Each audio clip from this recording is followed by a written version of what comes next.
غور کر رہے ہیں؟ یہ مجسم نور ہے، مجسم نور۔ اب وہ گئے کیسے، آئے کیسے، یہ ایک تفصیلی گفتگو ہے، اس میں نہیں جانا چاہتا۔ میں میرے مولا کے 2 فضائل عرض کرنا چاہتا ہوں۔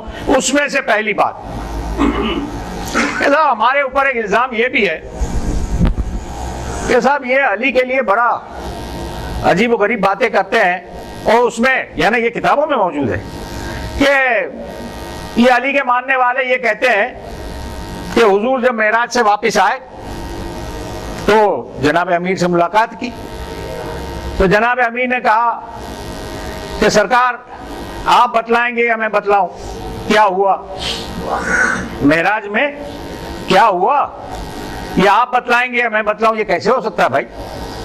اول تو وہاں معراج کا تصور ہی کچھ اور ہے، مگر اگر جسمانی معراج کے جو قائل ہیں وہ یہ کہتے ہیں کہ علی نے کہا کہ آپ بتلائیں گے ہمیں بتائیے، کیسے ہو سکتا ہے؟ میں ہمیشہ ایک فکرہ کہتا ہوں کہ میری یہ دعا ہے، آپ کی بھی ہونی چاہیے، کہ سائنس ترقی کرتی رہے تاکہ آل محمد کے فضائل واضح ہوتے رہیں۔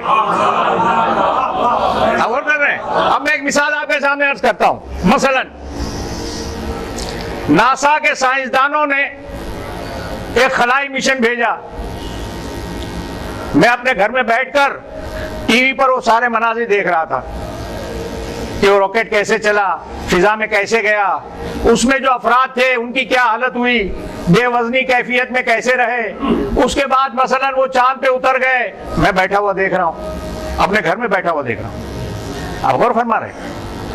وہ جناب وہاں سے وہ عام اسکورنر صاحب جو ہیں وہ واپس بھی آ گئے، ان کا واپسی کا سفر شروع ہوا، میں نے ٹکٹ کٹایا، میں کیپ کینیڈی پہنچ گیا جہاں وہ خلائی مشن اترنے والا تھا۔ جیسے ہی وہ باہر آئے میں نے کہا سرکار آپ بتائیں گے یا میں بتاؤں؟ آپ بتائیں گے یا میں بتاؤں؟